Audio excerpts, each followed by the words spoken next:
ಜಾತಕದಲ್ಲಿ ಯುಕ್ತ ಯೋಗ ಇದೆಯಾ? ಇದ್ರೆ ಲೈಫ್ನಲ್ಲಿ ಹೀಗೆಲ್ಲ ಆಗುತ್ತಂತೆ. ಹೌದು, ನಿಮ್ಮ ಜಾತಕದಲ್ಲಿ 1ನೇ ಮನೆಯಲ್ಲಿ ಮಂಗಳ ಮತ್ತು ಶನಿ ಸಂಯೋಗವಾದರೆ ಅದರ ಪರಿಣಾಮ ಬಹಳ ವಿಭಿನ್ನವಾಗಿರುತ್ತೆ. ಇದು ಸಂಬಂಧಗಳ ಮೇಲೆ ಪರಿಣಾಮ ಬೀರುತ್ತದೆ. ಇದು ಸಂಬಂಧಗಳಲ್ಲಿ ನಿಮ್ಮ ಪ್ರಾಬಲ್ಯವನ್ನು ಹೆಚ್ಚಿಸುತ್ತೆ. ಹಠಾತ್ ಪ್ರವೃತ್ತಿಯ ಕಾರಣದಿಂದ ವಿರೋಧಾತ್ಮಕ ಸ್ವಭಾವ ನಿಮ್ಮನ್ನ ಕಾಡ್ತದೆ. ಹಾಗಾಗಿ ಈ ಸಮಯದಲ್ಲಿ ನೀವು ಎಚ್ಚರಿಕೆಯ ಹೆಜ್ಜೆಯನ್ನ ಇಡಬೇಕಾಗ್ತದೆ. ಆದರೆ ಕೆಲಸದಲ್ಲಿ ನಿಮ್ಮ ಚೈತನ್ಯ ಮತ್ತು ಶಕ್ತಿಯನ್ನ ಹೂಡಿಕೆ ಮಾಡುವುದು ಉತ್ತಮ. ಹಾಗೆಯೇ ಜಾತಕದಲ್ಲಿ 2ನೇ ಮನೆಯಲ್ಲಿ ಕುಜ ಮತ್ತು ಶನಿ ಸಂಯೋಗವಾದರೆ ಹಣದ ವಿಚಾರದಲ್ಲಿ ಲಾಭವಾಗ್ತದೆ. ಆದರೆ ಕುಟುಂಬ ಸಂಬಂಧಗಳಲ್ಲಿ ಸಮಸ್ಯೆ ಆಗ್ತದೆ. ಶನಿಯು ಕಠಿಣ ಪರಿಶ್ರಮ ಮತ್ತು ಮಂಗಳವು ಉಪಕ್ರಮ ಮತ್ತು ಕ್ರಿಯಾಶೀಲ ಶಕ್ತಿಯಾಗಿದ್ದು ಸಂಯೋಗ ನಿಮಗೆ ಮಿಶ್ರ ಫಲಗಳನ್ನು ನೀಡುತ್ತದೆ.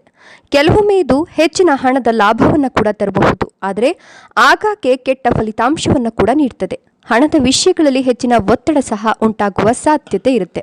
ಇನ್ನು ಈ ಯೋಗ 3ನೇ ಮನೆಯಲ್ಲಿ ಮಂಗಳ ಮತ್ತು ಶನಿ ಸಂಯೋಗದಿಂದ ರೂಪುಗೊಂಡಿದ್ರೆ ಉತ್ತಮ ಲಾಭ ಮತ್ತು ಧೈರ್ಯವನ್ನು ಸೂಚಿಸುತ್ತದೆ.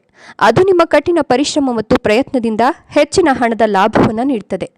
ಆದರೆ ಮತ್ತೊಂದೆಡೆ ನಿಮ್ಮ ಮೊಂಡುತನದ ಸ್ವಭಾವದಿಂದಾಗಿ ಒಡಹುಟ್ಟಿದವರು ಮತ್ತು ಕುಟುಂಬದವರೊಂದಿಗೆ ಘರ್ಷಣೆಗಳು ಸಹ ಉಂಟಾಗ್ತದೆ.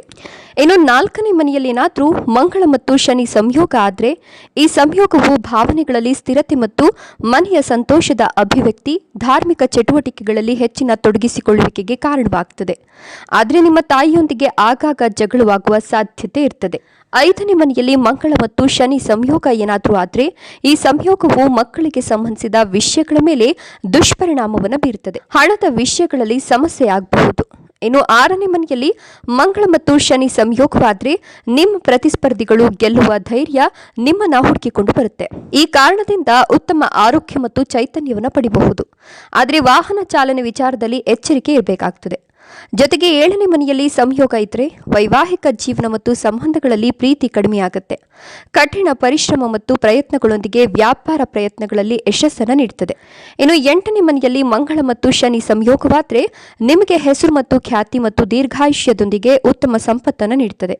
ಆದರೆ ಇದು ನಿಮ್ಮ ಆರೋಗ್ಯದ ಮೇಲೆ ಪರಿಣಾಮ ಬೀರುತ್ತದೆ ಮತ್ತು ಹಣಕ್ಕೆ ಸಂಬಂಧಿಸಿದ ವಿಷಯಗಳಲ್ಲಿ ಸಾಲಗಳನ್ನು ಹೆಚ್ಚಿಸುತ್ತದೆ. ಈ ಸಂಯೋಗ ನಿಮಗೆ ಕಷ್ಟಗಳನ್ನು ಸಹ ಹೆಚ್ಚಿಸುವ ಸಾಧ್ಯತೆ ಕೂಡ ಇದೆ. ಇನ್ನು 9ನೇ ಮನೆಯಲ್ಲಿ ಮಂಗಳ ಮತ್ತು ಶನಿ ಸಂಯೋಗವಾದರೆ ಈ ಸಂಯೋಗದಿಂದ ಯುಕ್ತ ಯೋಗ ಉಂಟಾಗಿದ್ರೆ ನಿಮ್ಮ ಧಾರ್ಮಿಕ ಒಲವು ಹೆಚ್ಚಾಗುವ ಸಾಧ್ಯತೆ ಇದೆ. ಈ ಸಮಯದಲ್ಲಿ ಸಹೋದರ ಸಹೋದರಿಯರೊಂದಿಗೆ ಸೌಹಾರ್ದ ಸಂಬಂಧ ಹಾಳಾಗ್ತದೆ. ಜೊತೆಗೆ ಏನಾದರೂ ಮಂಗಳ ಮತ್ತು ಶನಿ ಸಂಯೋಗವು 10ನೇ ಮನೆಯಲ್ಲಿ ಆದರೆ ಈ ಸಂಯೋಗದಿಂದ ಸರ್ಕಾರಿ ನೀತಿಗಳೊಂದಿಗೆ ವ್ಯವಹಾರದಲ್ಲಿ ಯಶಸ್ಸು ಸಿಗುತ್ತೆ. ಆದರೆ ಪ್ರತಿಸ್ಪರ್ಧಿಗಳಿಂದ ಉತ್ತಮ ಸ್ಪರ್ಧೆ ಇತರರೊಂದಿಗೆ ಸಹಕಾರವನ್ನು ಕಾಪಾಡಿಕೊಳ್ಳಲು ಪ್ರಯೋಜನಕಾರಿಯಾಗುತ್ತೆ. ಜೊತೆಗೆ 11ನೇ ಮನೆಯಲ್ಲಿ ಸಂಯೋಗ ಇದ್ರೆ ಸುಳ್ಳು ಆರೋಪಗಳಿಂದ ನೀವು ಅವಮಾನ ಅನುಭವಿಸುವ ಸಾಧ್ಯತೆ ಇದೆ. ಇನ್ನು ಕೊನೆಯದಾಗಿ 12ನೇ ಮನೆಯಲ್ಲಿ ಏನಾದರೂ ಮಂಗಳ ಮತ್ತು ಶನಿ ಸಂಯೋಗ ಆದರೆ ಇದರಿಂದ ನಿಮ್ಮ ಪ್ರಯತ್ನಗಳಲ್ಲಿ ಬಹಳಷ್ಟು ಹಿನ್ನಡೆಗೆ ಕಾರಣವಾಗ್ತದೆ. ಶಕ್ತಿ ಮತ್ತು ಚೈತನ್ಯವನ್ನು ಕಳೆದುಕೊಳ್ಳುವ ಸಾಧ್ಯತೆ ಇದೆ. ಆದರೆ ಶೈಕ್ಷಣಿಕ ವಿಚಾರದಲ್ಲಿ ನಿಮಗೆ ಲಾಭವಾಗುವ ಸಾಧ್ಯತೆ ಇರ್ತದೆ. ಧನ್ಯವಾದಗಳು.